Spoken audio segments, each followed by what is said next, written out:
hita taratra na aizana aiza izao ny tsy fitoviana. Tsy maintsy atao izao ny mijery lavitra sy mitrandraka ny zava-misy rehetra satria rehefa lalina loatra ny elanelana mety hitarika ny vahoaka hidina eny an-dalambe izany izay mitarika fahavoazana maro ho an'ny toe-karena sy ny fiarahamonina. Ny foto-kevitra ny fampandrosoana ny maha-olona dia tsotra, manome ny olona ny fahalalahany misafidy izay heveriny maha izy azy sy ny fomba mpiainany. Mitarika zavatra maro hafa koa izany toy ny fahasalamana mandritra ny androm-piainana, ny fahazoana fanabeazana tsara kalitao sy fari-piainana sahazan'ny maha-olona. Ny tatitra momba ny fampandrosoana ny maha-olona 724 dia manasongadina tranga 5 lehibe.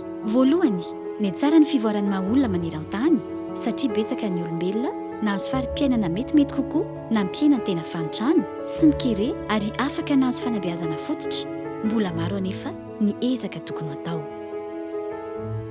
Faharoa, ny ova endrika ny tsy fitoviana. 30 taona lasa hita tamin'ny lafim-piainana maro ny tsy fitoviana.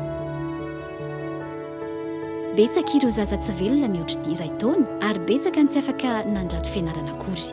Efa niaina nefa izany fahasamihafana izany saingy endrika tsy fitoviana hafa indray no mitranga. Tahaka ny hoe ireo olona izay manam-bola dia afaka nandrato fianarana ambony sy nanana fahasalamana vanina nandritra ny androm-piainany. Fahatelo, mitombo ny elanelana manomboka eo amin'ny fahaterahana ka mandramaty.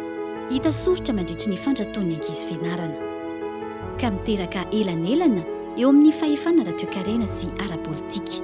Hita taratra izany ohatra eo amin'ny toeran'ny lehilahy sy ny vehivavy eo anivon'ny firenena maro.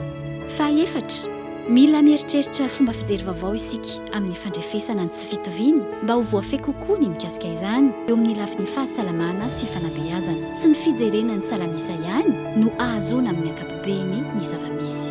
Fahadimy, mila miasady an'izao isika hioarana amin'ny tsy fitoviana ary mandrafitra politika misy fiantraikany amin'ny sarambabe na firy-taona na firy-taona. Manome fanabeazana ho an'ny zaza dia ny izy afaka mianatra ohatra. Betsaka ny fotoana very mila mandray vahaolana mijery lavitra ny tompon'andraikitra ara-panjakana amahana ireo olana fototra mahatonga ny tsy fitoviana araka ny fiheverana ny kolontsaina sy ny tantara. Amin'izay afaka mampitombo haingana ny ari-karena sy mampiena ny tsy fitoviana isika. Tsy mbola tara akory raha miasa dieny izao.